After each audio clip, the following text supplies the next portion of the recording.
నల్లి రాజేష్ మాట్లాడుతున్నాను. ఈ రోజు ఇక్కడ శేషల గ్రామంలో ఏదైతుందో స్థల వివాదం, కొన్ని సంవత్సరాలుగా ఈ వివాదం ఎలాగా ఉంది. ఈ స్థల వివాదంలో అధికారులు ప్రభుత్వం పూర్తి వైఫల్యం చెందిందని నేను చెప్తున్నాను ఈ రోజు. ఎందుకంటే ఒక రెండు సామాజిక వర్గాల మధ్య జరిగిన ఈ ఘర్షణని సాల్వ్ చేయాలని ఈ ప్రభుత్వం ఈ అధికారులు మీద ఈ అధికారుల మీద చర్యలు తీసుకోమని చెప్పి నేను డిమాండ్ చేస్తాను. లేని పక్షంలో ఎట్టుబడులు కూడా రేపు నుంచి ఇంకా విధి పెడతాం, ఎట్టుబడులు చేపడతాం. దయచేసి మీకు అందరూ హెచ్చరిస్తాం. మరో గరకపరి కాకుండా మీరు చూసుకోవాలని చెప్పిన అధికారులని ప్రభుత్వం నేను డిమాండ్ చేస్తున్నాం.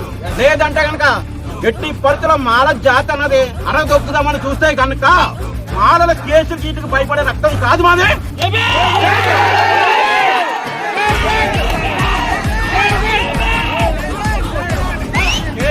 భయపడే రక్తం కాదు మాది.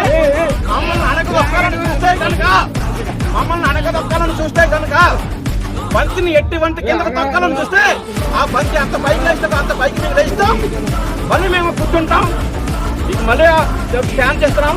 ఎట్టి పరిస్థితుల్లో రేపు సాయంత్రం లోపల ఈ భూ వివాదం చాలా చేయకపోతే ఏదైతే చేతల గ్రామంలో జరిగిందో దానికి పూర్తి బాధ్యత మీ అధికారులు ప్రభుత్వం వహించాలని చెప్పి మేము చెప్తున్నాం. రేపు ఇక్కడ మాలలకి ఏం జరిగినా కానీ ఇక్కడ ఏదైతే మా దళిత సోదరులు ఉన్నారో ఎవరికి ప్రతి ఒక్కరికి ఏ హాని జరిగినా దాన్ని పూర్తి బాధ్యత పోల్చుంటామని చెప్పని మేము ఈరోజు ఈ విలేజ్ సమావేశం ద్వారా మేము తెలియజేస్తున్నాం.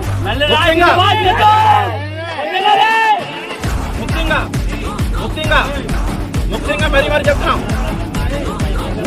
మరి చెప్తున్నాం కైక్లూరు ఘటనలో ఈరోజు జరిగింది. అంటే కైక్లూరులో చేశారని చెప్పని ఇక్కడ కూడా చేతలు కూడా చేద్దాం అనుకుంటారా? చాలా దుర్మార్గమైన చర్య ఇది రాజకీయం అనుకుంటున్నారా లేదా ఆంధ్రప్రదేశ్ అనుకుంటే మన గోదావరి జిల్లాలో అనుకుంటారా? నాకు అర్థం కావట్లేదు.